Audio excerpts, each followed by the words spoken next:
Hey guys, this is Chrasilis, and I'm going to be continuing my Insane versus Nightmare comparison, and we're going to be moving right along from Insane to Nightmare, and I'm going to show you guys a comparison of just how different it is.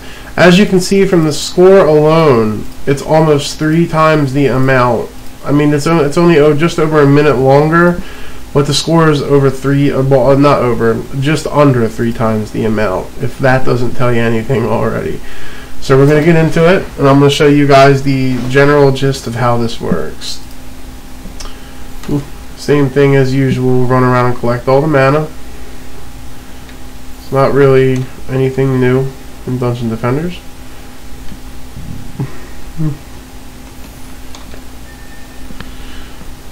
Gotta be fast though because of this timer here.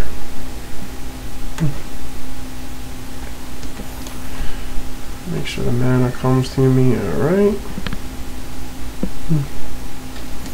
Okay. Now, to start, same thing as before, business as usual. Just to start. Tower's a little farther back, that's about the gist of it. But with these last 2 units here, instead, we're going to flip a tower around on each side at the top of the steps. Well, like at the base of the steps. And this, guys, is to protect us from the initially what was the only threat and considered the most annoying thing in the game at the time, and that is spiders. They are freaking obnoxious. And at the time that they were released, were like the bane of all existence. We've all become accustomed to this change now. See, there's the first one. So we've, redesigned our builds and everything to accommodate for this, but that's about it. And there was a Djinn. You see that? That's change number 2.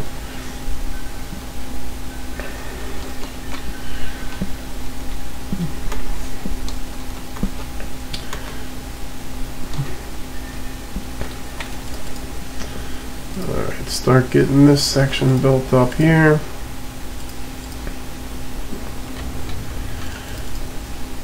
I mean, with proper gear, no matter what, this level's pretty easy, to be completely honest with you guys.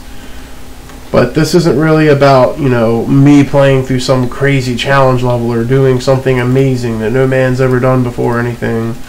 This is simply to demonstrate the differences to people who may not quite understand it just yet.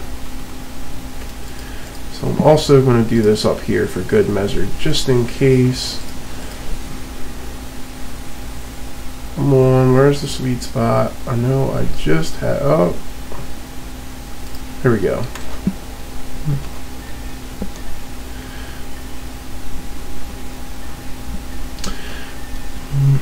Just as before, we still are going to build our magic blockades. They're going to be all the way up front. Because by this point, honestly, you should have enough gear to, hit that point of range, so there's no need to worry about any of that.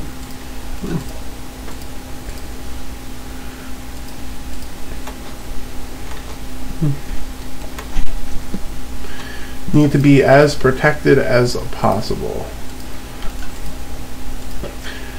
Really, on this level, the only thing you may have to worry about if you're a little under-geared is probably going to be, well, I would say maybe the Sharkin are going to be the more obnoxious ones. And for those of you that don't know, Sharkin are a special class of enemy that has more health than regular minions, but not quite as ridiculous as like an ogre or anything like that. And what's so special about them is they do a surprisingly high amount of damage, but more than that is they can literally make a beeline for the crystal and completely ignore any crystals. So they literally just ignore crystals, guys.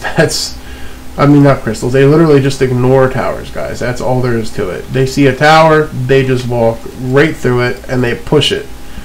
You may notice that in my commentary with Broccoli. You'll see at one point that one of my towers just kind of is off in a corner somewhere. and it's a little crazy. All right, for max defense units, I'll just put another one here. And also the hit points, if you'll notice, he's below halfway, and he has half a million.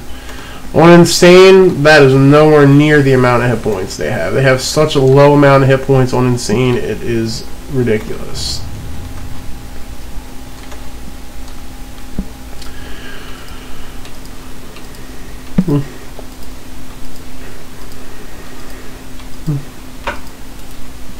Alright.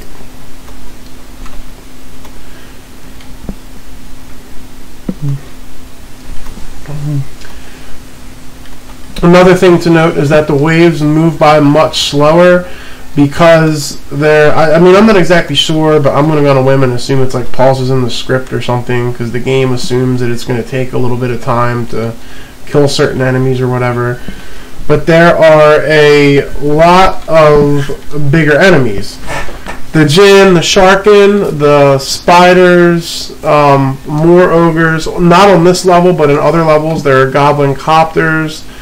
I mean, there are quite a few crazy new enemies, and the way they did it was, they being trendy in this case, with the Eternia Shards expansion, they released one new type of enemy per piece of the expansion. So each of the 4 primary Eternia levels introduced one new enemy, and that's just how it worked out. And after that, they were introduced throughout the entire game. So at first, when we got Nightmare difficulty, it was only with spiders. Everything else was everything we'd known before, but with spiders. Then when they released the second piece, I think that's when they introduced Djinns.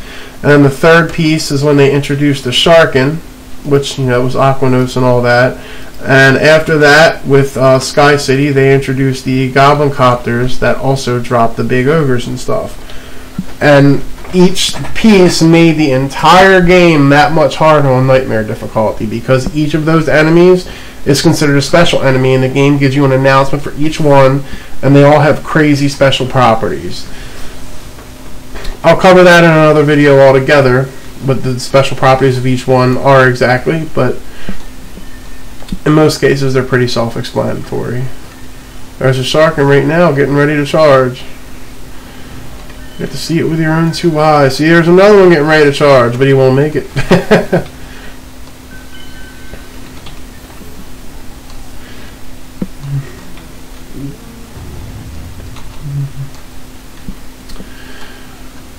I don't think they've really been able to move it. Oh, that tower looks like it's been moved just a little bit, but not by much. That, or I just failed to place it perfectly, but that's not a big deal.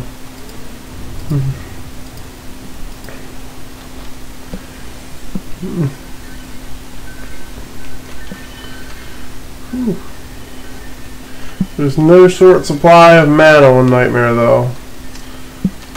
I'll tell you that.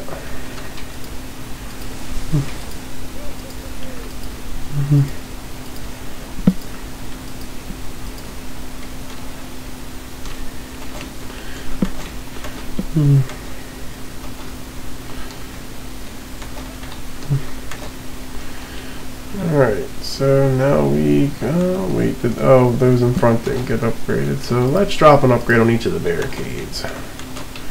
So everything's upgraded a little bit there. Alright. Nothing really needed an upgrade, but I like spending mana.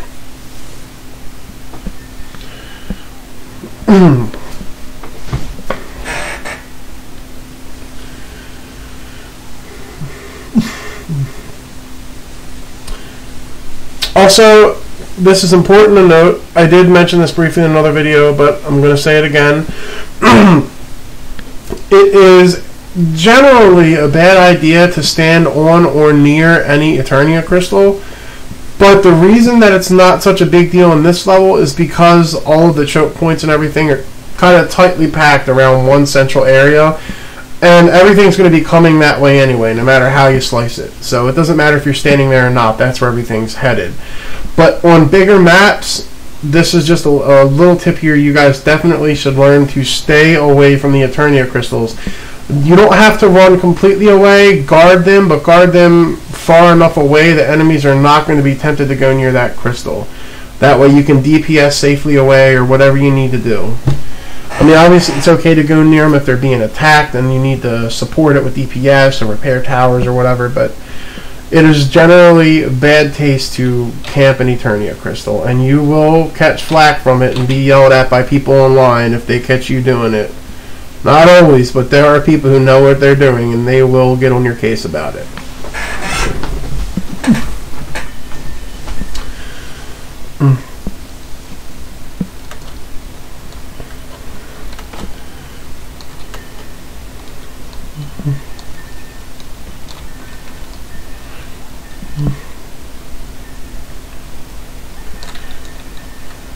Oh, there he goes. Kaboom.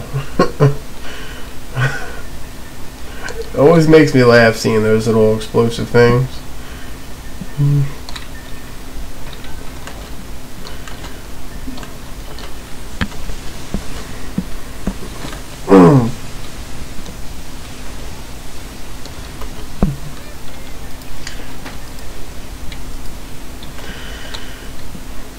And we're getting ready to go into the final wave here. The final wave on Nightmare difficulty is honestly much harder than any other difficulty by far, and it's not for the same general reasons. It's because there are more of everything in general. There is literally more of everything.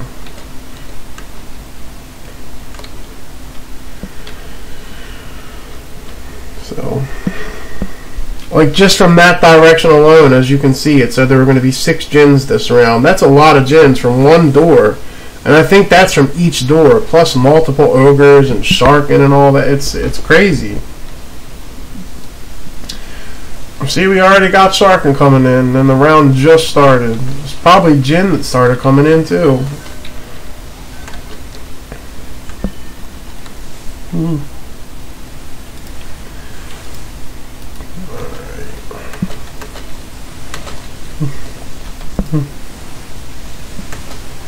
That's right, come on, Sharkins, give me that mana. Live on that mana. I love the stuff.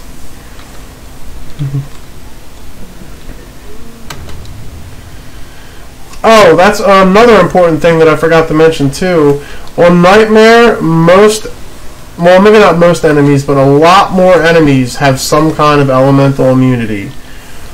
So there's a very big need for things like magic blockades, or more importantly really, if you're doing a multi-class run, a monk. A strength drain aura helps a lot. Them strength drain auras are a lifesaver.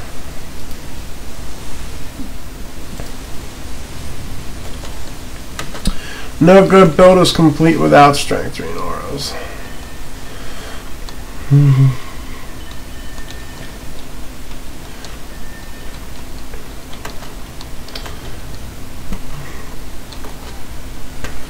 Oh, here comes another dynamite zombie, or not zombie, goblin thing.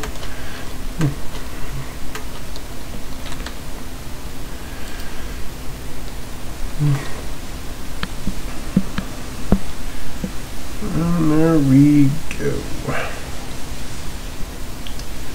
The lightning tower do its work. Alright. So, that was Nightmare difficulty. And that ends the comparison on a very basic level.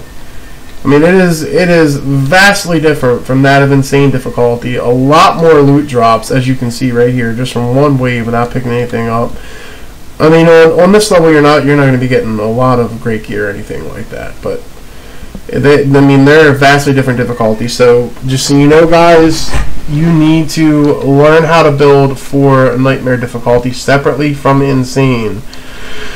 The basic trick, honestly, for most maps just comes down to making sure that you cover the crystals from at least 2 very different angles. Like if you have a crystal coming from a corner, like on this side, in an open area, you'd want to put one coming from a corner around here, and then you would cover the crystal from all sides that way.